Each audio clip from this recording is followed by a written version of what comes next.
At 62, I was alone on an empty train, when a silver-haired stranger looked into my eyes. What happened next ignited a fire I thought had died forever. After that day, I became a liar. To my daughter, to my friends, to everyone. This burning feeling that found me at 62. Was it a blessing or a curse I should have never invited in? 3 years.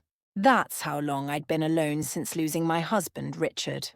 3 years of waking up to silence, eating dinner by myself and pretending I was fine when Emily called from Chicago.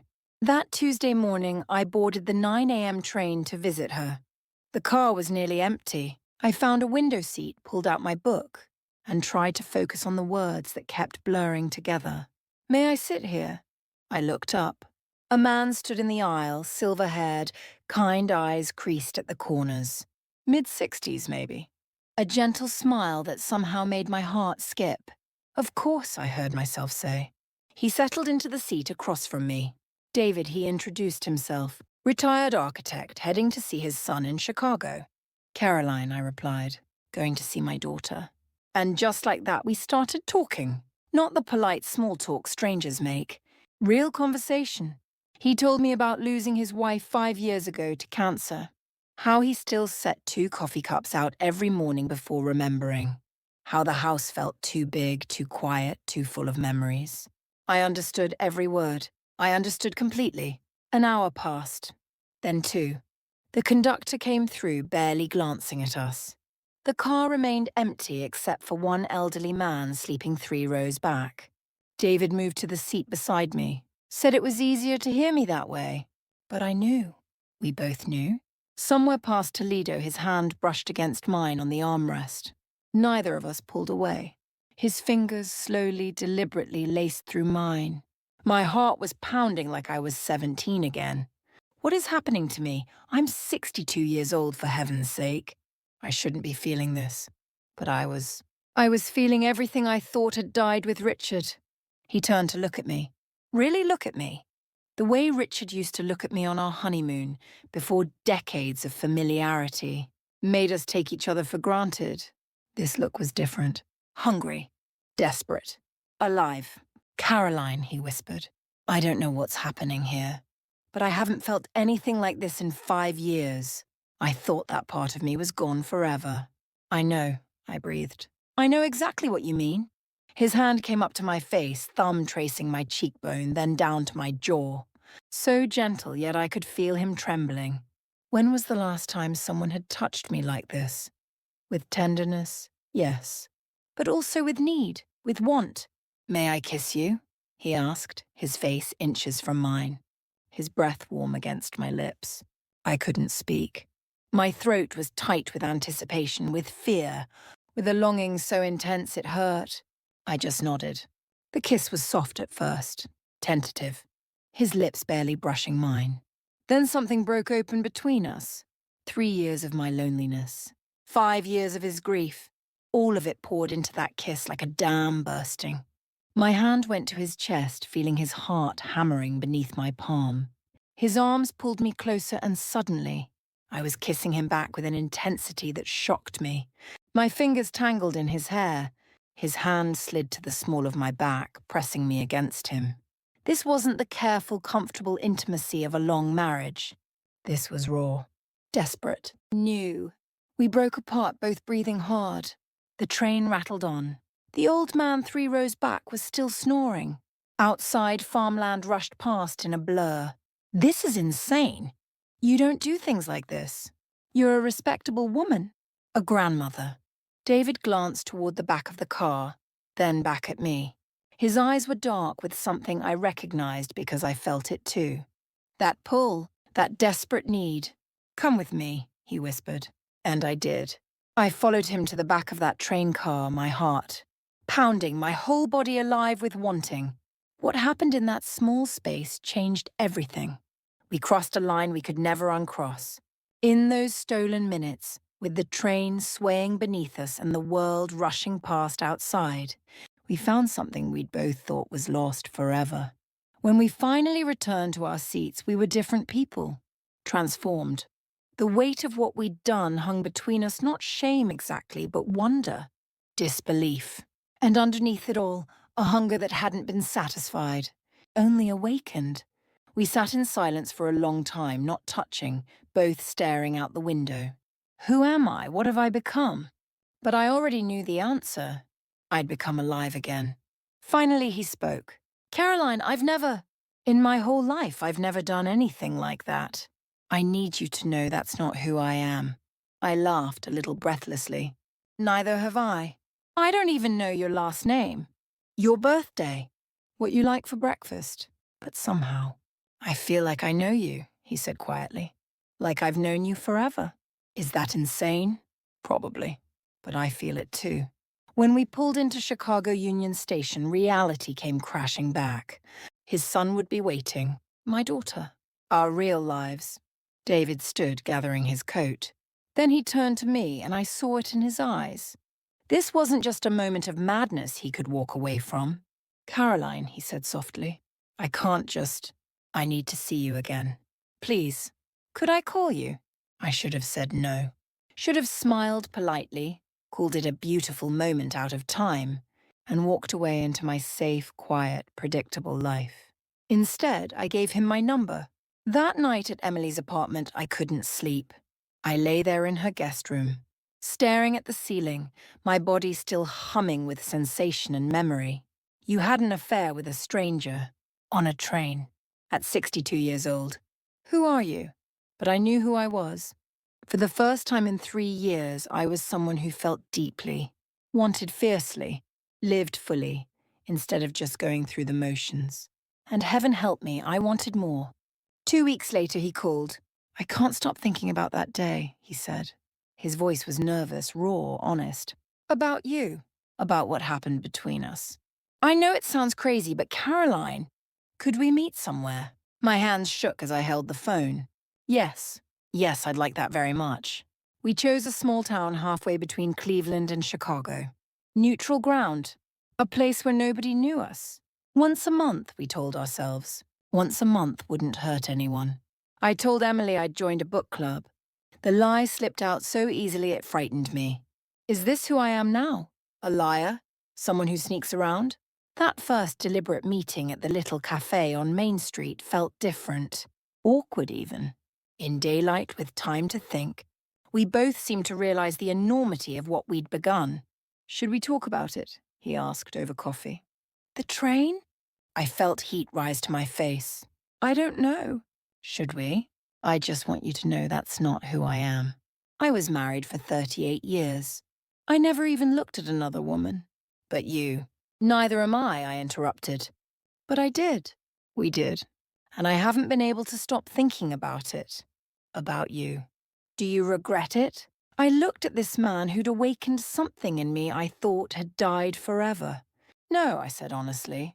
I don't regret it. I should. But I don't. Do you? Relief flooded his face. No. I thought maybe I was alone in feeling like I'd been struck by lightning. We walked by the lake after coffee, talked for hours. And when he took my hand, the electricity was still there. That same desperate pull. I found a small inn, he said quietly. If you wanted. We don't have to. But I thought. Yes, I said quickly. Yes. This time we had a real bed. Privacy. Time. No need to rush. No fear of being discovered in the next moment. And somehow that made it more intimate, more real, more terrifying. We undressed each other slowly this time, saw each other fully in the afternoon light. All the changes that 60-plus years brings. The scars, the softness, the reality of aging bodies. But when David looked at me, I felt desired, wanted, alive. We spent hours learning each other, discovering what made the other gasp, sigh, respond. This wasn't the frantic urgency of the train. This was deeper. We looked into each other's eyes, watched each other's faces, moved together like we were learning a new language. With Richard, toward the end, we'd made love in the dark. Quickly, quietly, affectionately, but without fire. This was fire. Afterwards, tears rolled down my face. He held me concerned. Did I hurt you? What's wrong? No. No, these are happy tears. I'd forgotten what this felt like. To be touched like this. To want someone so desperately. To feel this alive in my own skin. You've woken me up from a 5-year sleep, he whispered. 6 months passed like a dream. 6 perfect secret meetings. 6 times I lied to my daughter. 6 times I felt like I was living 2 completely different lives. And every single time, the passion never dimmed. We were insatiable, greedy for each other. Sometimes we barely made it through dinner before rushing back to our inn.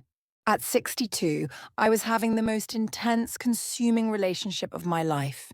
Is this what I missed by marrying young? Is this what love is supposed to feel like? But it wasn't just physical. We talked for hours, shared our deepest fears, our dreams, our regrets. We were honest with each other in ways I'd never been with anyone. Then one afternoon, as I was getting ready to leave for another book, club meeting, Emily stopped by unexpectedly. Mom, I brought you those recipes I promised, she said, walking into my kitchen. Oh, you're dressed up. Book club today? Yes, I said, my heart racing. We're discussing.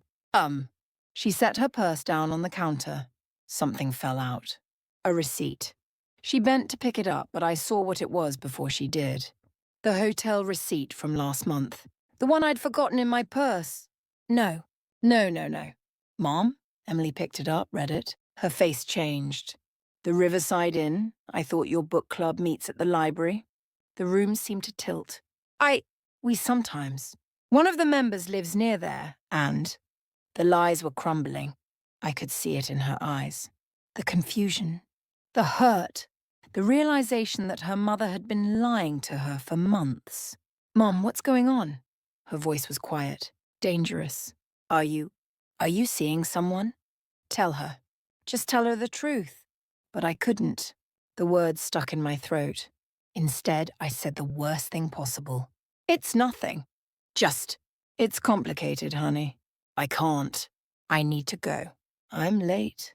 I grabbed my purse and left. Left my daughter standing in my kitchen, holding that receipt, confusion and hurt written all over her face. I cried the entire drive to meet David. I told David what happened. We sat in our usual cafe, but nothing felt usual anymore. What did you tell her? He asked. Nothing. I ran. I left her standing there. What kind of mother does that? What kind of person have I become? Maybe it's time, he said carefully. Maybe we should tell them, both of them. Tell them what? That we've been sneaking around for months? That we're... What are we, David? What do I even call this? I'd call it love, he said quietly. Before I could respond, my phone rang. Emily. I didn't answer. It rang again. And again. Finally a text. Mom, please. I'm worried. Just tell me you're okay. I'm not okay. I haven't been okay since that train. I've been living a lie. Then 3 weeks later, everything fell apart completely. I was at the grocery store when my phone rang. Unknown number. Is this Caroline Bennett? A woman's voice asked. Yes. I'm calling from Cleveland Clinic. David Richardson was admitted this morning. Heart attack. He's stable, but he's asking for you. He had you listed as an emergency contact. Are you able to come? Everything stopped. The world narrowed to that one-sentence heart attack. I'm on my way, I managed to say. I drove to that hospital with tears streaming down my face, my hands shaking on the wheel. Please don't take him from me. Not now. Not when I just found him. But when I got to the cardiac unit, David's son was there, standing in the hallway talking to a doctor, looking exhausted and worried. I approached slowly. Excuse me. I'm here to see David Richardson. The son turned, looked me up and down with suspicious eyes. And who are you? I'm Caroline. We're friends. He put me down as an emergency contact. Friends? His voice was cold. Funny. Dad never mentioned a friend named Caroline. Never mentioned he was seeing anyone. Why is that? How do I explain? How do I make him understand? You're not family, are you? He continued. You're not his wife. You're not anything, legally speaking. And right now my father needs rest. Family only. But you heard me. Family only. I stood there in that sterile corridor feeling like I'd been slapped. Like everything we had was suddenly small and shameful and wrong. This is what I really am. A secret. A woman who can't even sit by his hospital bed. What have we been doing? I understand, I whispered. I walked back to my car and sobbed. Not just for David, for the reality of what we were. What we could never be. David recovered. 3 weeks later, he called and asked me to meet him at our cafe. I almost didn't go, but I couldn't stay away. One more time. I needed to see him one more time. He looked thinner, pale. There was a new fragility to him that broke my heart. We sat across from each other, coffee growing cold between us. Neither of us knew how to start. Finally, I did. I couldn't be there, I said quietly. When you were in that hospital, when you might have been dying, I couldn't be by your side. Your son wouldn't let me. He looked at me like I was nothing, like I was some shameful secret you were keeping. Caroline, I'll talk to him. I'll tell him everything. Tell him what? That you're in love with a woman he's never heard of. That for months you've been lying about where you go. That you have this whole secret life. Yes, if that's what it takes, I'll tell him everything. And then what happens? I leaned forward. He disapproves. And then you have to choose. Him or me? Your son or the woman you've known for less than a year. How does that end well? I'd choose you. And resent me forever? Watch you lose your relationship with your son because of me? No. I shook my head. I won't be the reason for that. Emily knows too. Or suspects. I saw the hurt in her eyes when she found that hotel receipt. I've been lying to my daughter for months. What kind of mother does that? So what are you saying? The tears came then. I couldn't hold them back anymore. I'm saying that hospitals showed me the truth. We can't keep living in this bubble. We have families, lives, responsibilities. We're not kids who can just run away together. We could make it work. How? Really think about it, David. You moved to Chicago to be near your son. I stay in Cleveland near Emily. We're back to once a month, except now everyone knows and disapproves. Or you stay in Cleveland and your son worries. Or I move in with you and tell Emily what? That I've been lying to her? That I'm shacking up with a man she's never met? He reached across the table, grabbed my hands. What we have is real. The most real thing I've felt in my entire life. I know it's real. But real things can still be impossible. Sometimes love isn't enough. Sometimes the cost is too high. I stood up. If I stayed another minute, I'd break. I'd throw everything away just to keep feeling this way. But I'd already learned what happens when you do that. I'd already stood in that hospital corridor and felt like nothing. This past year has been the most incredible year of my life, I whispered. You've shown me I'm still capable of feeling everything, of wanting desperately, of loving deeply. But I can't keep hurting people to feel this way. I can't keep lying to my daughter. Please don't do this, Caroline. I love you. I love you so much it terrifies me. But I love my daughter too. And I need to be able to look her in the eye again. I walked out before I could change my mind. Didn't look back. Couldn't. Put one foot in front of the other. Got in my car. Drove home. And fell completely apart. I cried for 3 weeks straight. Barely ate. Barely slept. My body ached for him. I'd wake reaching for him, remembering his touch, his voice, the way he looked at me. Was I wrong? Should I have fought for it? Emily called every day. I didn't answer. Couldn't face her yet. Couldn't face what I'd done. Then one evening, she showed up at my door. Mom, she said firmly, we need to talk. We sat at my kitchen table. The same table where I'd told 1,000 little lies over the past year. I'm sorry I started. I'm so sorry, Emily. Stop. She held up her hand. Just tell me the truth. All of it. Please. So I did. Everything poured out. The train. The affair. The passion. The lies. The love. The hospital. The ending. When I finished, we both had tears streaming down our faces. Why didn't you tell me? She finally asked. Because I was ashamed. Because good mothers aren't supposed to have wild affairs. Because I thought you'd be disappointed. Because I thought you'd think I was betraying your father's memory. She reached across the table and took my hands. Mom, you're human. You're allowed to want love, to want passion, to want to feel alive. Dad wouldn't have wanted you to be alone forever, but I lied to you for months because you thought you had to, because society tells women your age they're supposed to be done with all that they're supposed to fade quietly away. But that's wrong, Mom. You deserve happiness. You deserve everything, even if it's messy. Especially if it's messy. She squeezed my hands. That's when you know it's real. Mom, were you happy with him? I thought about it. The afternoons at the inn. The way he looked at me. The way he made me feel alive and wanted and utterly myself. Yes, I whispered. Happier than I've been in years. Then I'm glad you had that. Even if it couldn't last. Even if it ended badly. You deserved to feel that way. We cried together. And slowly something that had been broken between us started to heal. We drove past that little town last month. Emily was with me, taking me to a friend's wedding in Indiana. When I saw the turnoff, my breath caught. That's the town, isn't it? She asked gently. Yeah. Want to stop? Want to drive through? I looked at the familiar exit. The road that led to the cafe. The inn. The lake. All those memories.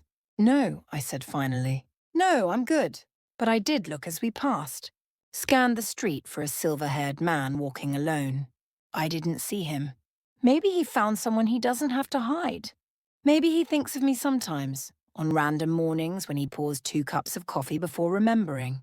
I hope he's happy. I really do. As for me, I'm okay.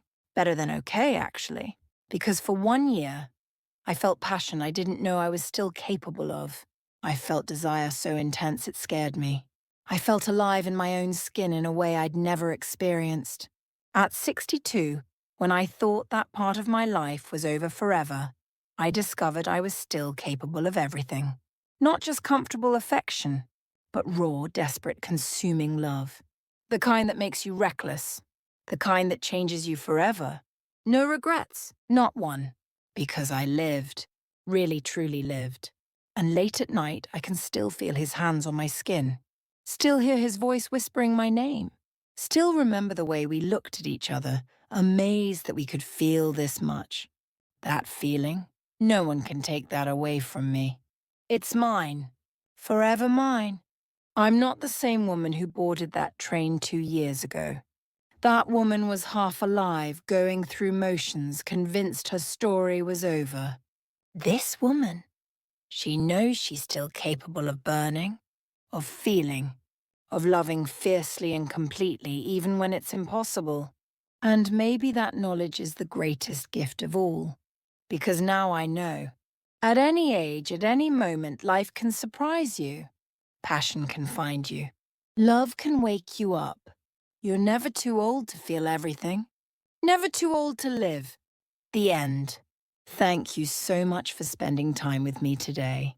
Your support, your likes, your subscriptions, they're what keep me going.